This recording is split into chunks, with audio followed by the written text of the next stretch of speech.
Miss হবে না আপনার পছন্দের টিভি শো। দেখুন জি5 অ্যাপে একদম ফ্রি। আমি জানতে চাই আপনি এরকম একটা জীবনে কি করে চলে এলেন? কেন শুনতে চাও? ধরুন মনে প্রশ্ন আসে, ক্রান্তি কে? অনেক লম্বা ইতিহাস নীলাঞ্জনা।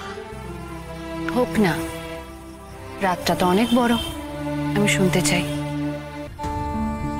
আমাদের বংশগত পেশা ছিল জুতো সারাইয়ের। অনেক কষ্ট করে বাবা সদরে একটা দোকান দিতে পেরেছিল। আমার বাবার না আমাকে পড়াবার খুব ইচ্ছে ছিল, মায়েরও। কিন্তু আমরা এতটাই গরিব ছিলাম যে বড় লোকদের স্কুলে আমি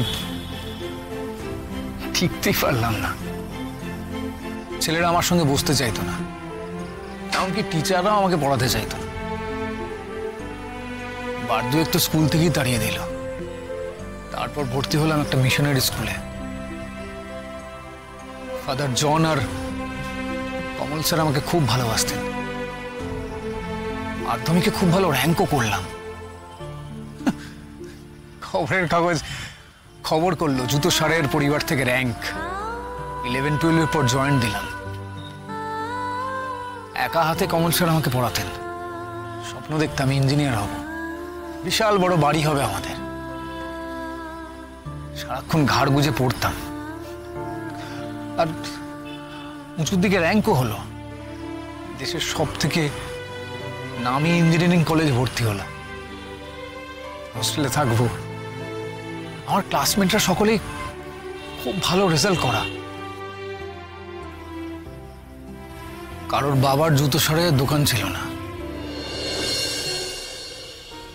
কথাটা কিভাবে জানি না, কিন্তু রটে গেল। আর রটে যাওয়ার পরই শুরু হলো র্যাগিং। আমার ক্লাসের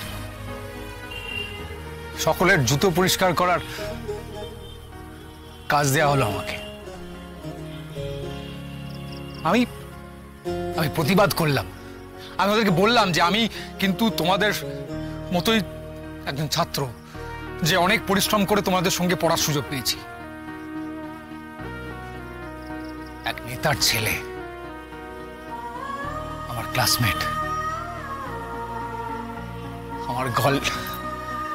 আমার গালে একটা ঠাঁটিয়ে চড় মেরে বলল,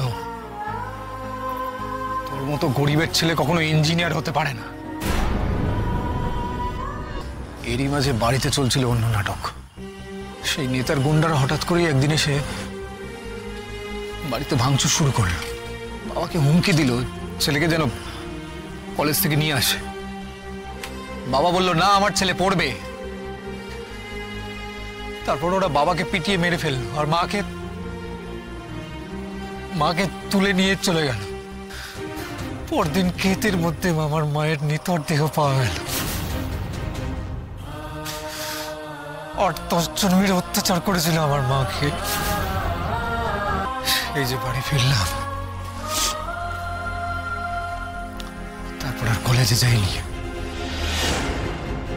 জি5 ডাউনলোড করুন আর সব এপিসোড দেখুন একদম ফ্রি।